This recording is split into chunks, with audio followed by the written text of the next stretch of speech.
the gold refinery that was, being inaugurated by, the federal government in conjunction with, Dukia Gold Refining Company. But the truth is, and you would ask yourself where all the money is going in, right? Where is the money going to? Are we seeing enough power that matches enough the monies that we've been collecting from foreign bodies? And then, do we need the tariff now, looking at what's going on economically for everyone in the country? That is why I said the gods are still crazy. I know you want me to say the gods are not to be blamed, but I mean, they are still crazy. And I'm intentionally saying that because, I mean, we see other countries and their gods are, bringing development. By gods, do you mean their leaders? Their politicians? I don't know. It depends on how you say it. Oh, it depends. I'm talking in figuratives now. Yeah. Okay.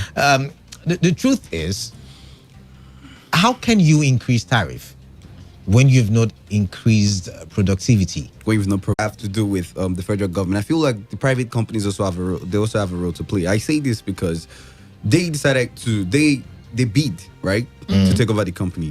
They knew everything that was in it. They knew the challenges they were going to face and everything. And we can dare say that this partnership hasn't really helped Nigeria. It hasn't exactly moved forward.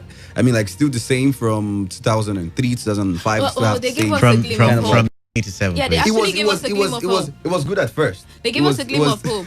They said by 2023 we would have an increased megawatts on the national grid. Well, all of these things, it just shows you how disorganized we can be as a country and how we don't think things through before we do them. Because I'm looking at some of the deals that, the government has gone over to Germany to, sign off and stuff like that. And I'm wondering, where did this money go to? Did they go to the private companies or down to the federal government who now invests in the power sector?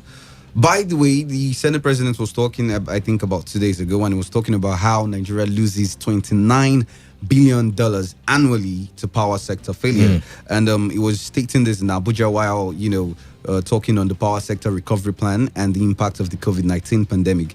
And it says, and I quote, some authorities say we lose about $29 billion every year because of lack of sufficient and stable power. That is equivalent to what our people were supposed to earn. The purpose of privatization is not for the government to wash away our hands and to run away from responsibilities.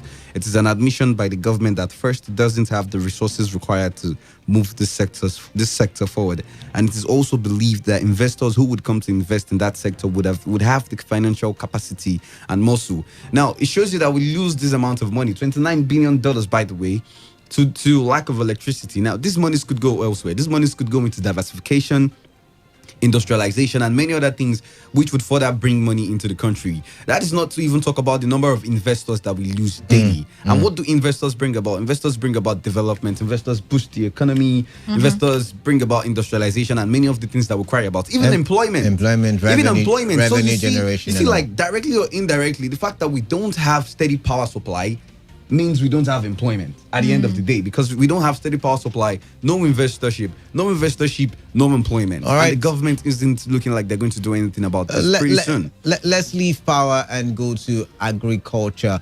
We wrap things up there. We open the phone lines. But this one says 2 million farmers will get zero interest financing, and this is coming from the federal government. And that will mean that they'll get loans without interest, to buy certain things, maybe seedlings, fertilizers, all the things that they need to boost agriculture in Nigeria. But I have a problem with this. And I'm a Nigerian, and I know that in Nigeria, when you give a Nigerian money and you don't put certain strict conditions attached to it, that Nigerian might pull some more money or money to boost their own businesses because they had not received the loans they had given in the first place. And I'm kind of thinking this might just be